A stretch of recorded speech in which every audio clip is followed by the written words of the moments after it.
More of Chicago's Morning Answer with Dan and Amy comes your way now. And make sure to join me, Larry Elder, tonight at 7, only on AM 560, The Answer.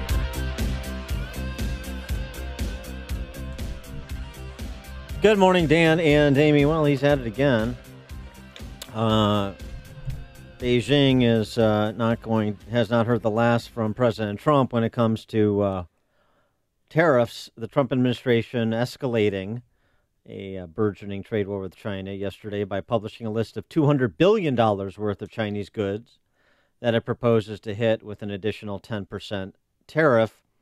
Bob Lighthizer, the U.S. trade rep, saying, rather than address our legitimate concerns, China has begun to retaliate against U.S. products, and so now we're going to retaliate against our citizens the way that the Chinese are retaliating against theirs, which is essentially what the net of it is. I don't understand why President Trump and Peter Navarro and Bob Lighthizer don't understand that we don't have a trades deficit, we have a goods surplus.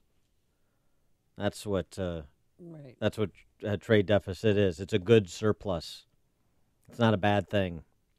For more on this topic and to answer the question, where the hell is Larry Kudlow? We're pleased to be joined by Steve Moore, chief economist for CNN. Steve, thanks for joining us. Appreciate it.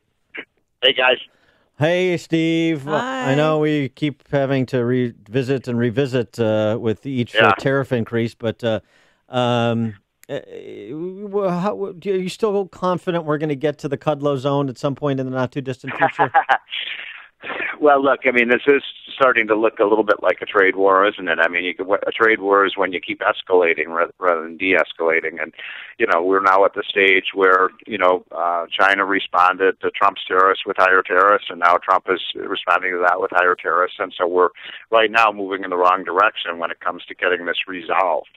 I still think it will get resolved. I think that Trump believes, and I happen to agree with him, that in the end of the day, China has more to lose here than we do. I mean, China really, their economy is not doing very well right now. Their stock market's been doing really poorly.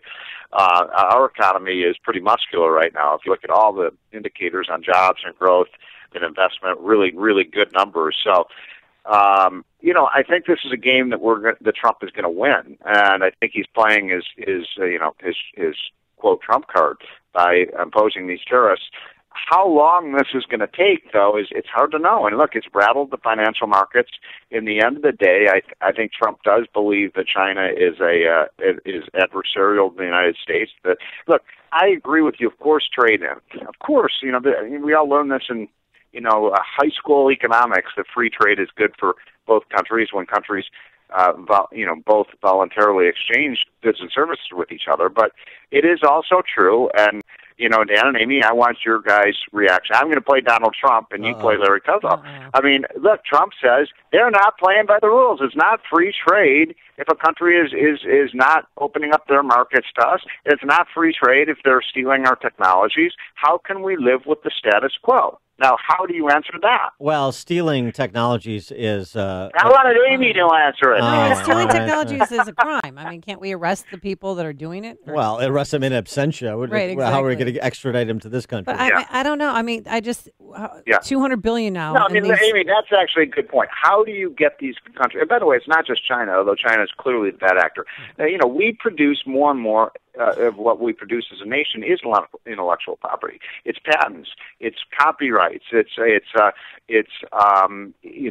computer software, things like that are pretty easy to pirate and steal. And it's become an increasing problem for a country like ours, that so many of these countries believe they can just have at it. I mean, a new drug is a good example. It takes $2 billion to develop a new drug, and then these other countries just take the technology, the know-how that went into that, and then they just, steal it, and they don't pay us for it. So that's just one little example of, and by the way, that makes drugs more expensive in the United States, because if the other countries aren't going to help pay for the research and development, then American consumers do. And all of this goes on with, Trump's point is, it's gone on year after year after year, and nobody ever stood up to China. Yeah, but that's not really Trump's main argument. His main argument is his his misunderstanding of trade deficits. Yeah.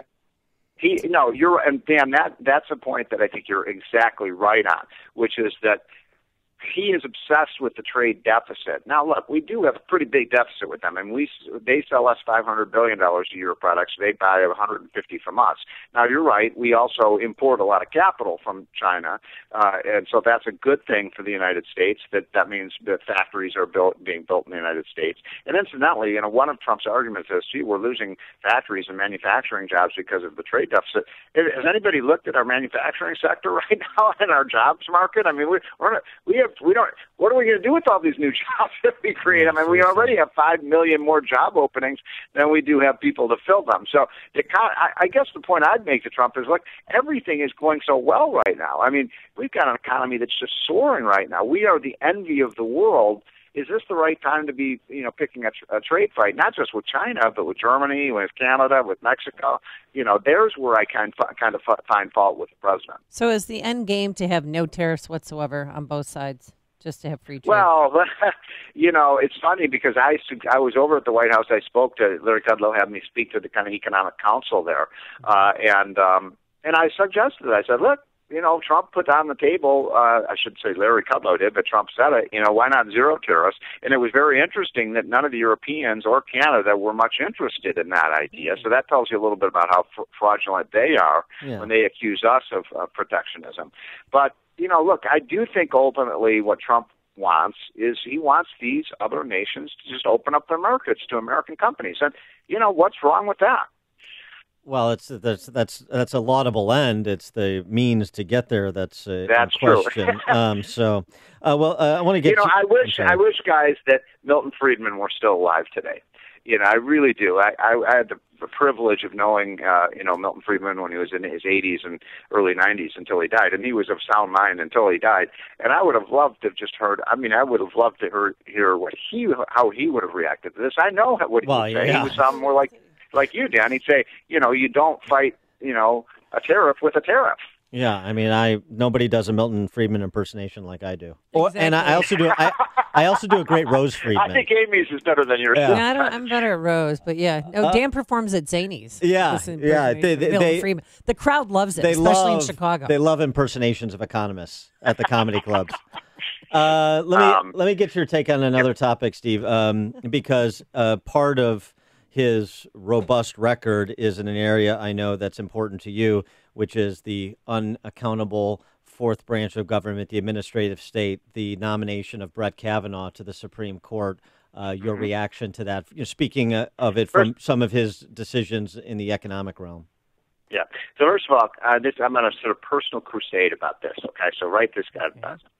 Do not call it the administrative state. That is the stupidest term. Whoever invented that term should just be fired. I mean, that's the problem with us. We come up with it. What does administrative state mean? Call it the regulatory stranglehold or something like that. But calling it the administrative state is one of the dumbest terms I've ever heard. Right, okay, so that's point number one. Got that? Yeah, all right, got it.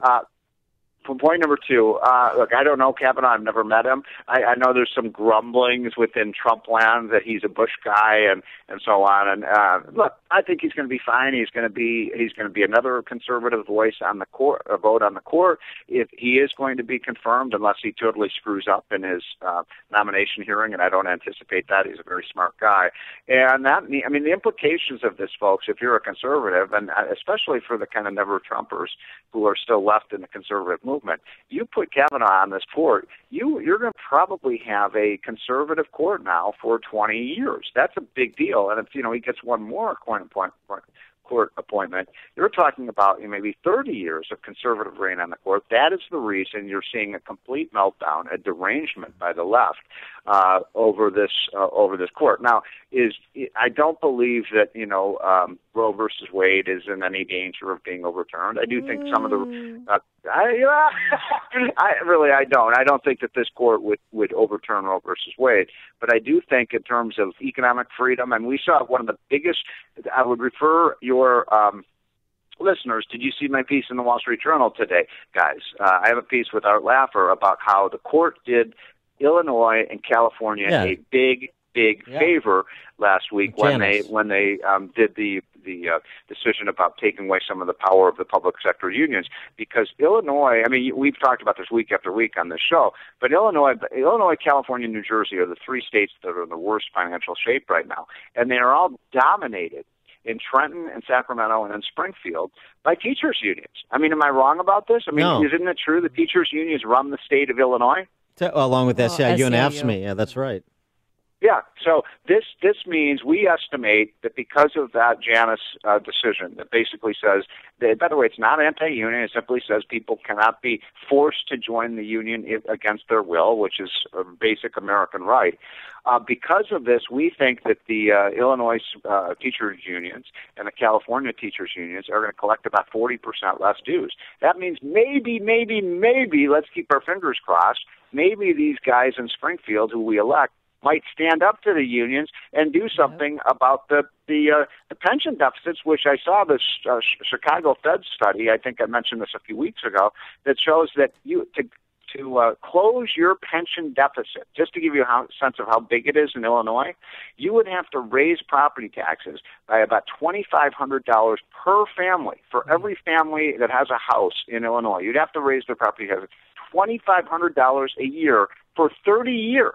That's only for just to close the deficit. That's only for the state pension funds. That doesn't account for like police and fire pensions at the local level. Oh, it doesn't? No. I didn't even know that. I mean, so now you're probably talking about a $3,000 or $4,000 increase in property. And by the way, that doesn't mean better schools, better roads, better police, more fire, better parks or anything like that. Every penny of that is going to go to pensions. By the way, I would bet half of those people don't even live in Illinois anymore. Yeah, like you, they fled because they're smart. They've gone to Palm Beach and they're collecting a big fat pension for people who live in Chicago and Moline and Aurora and Elgin, and it's the most absurd thing that you guys. Why? So answer my question: why do you guys keep allowing that to happen?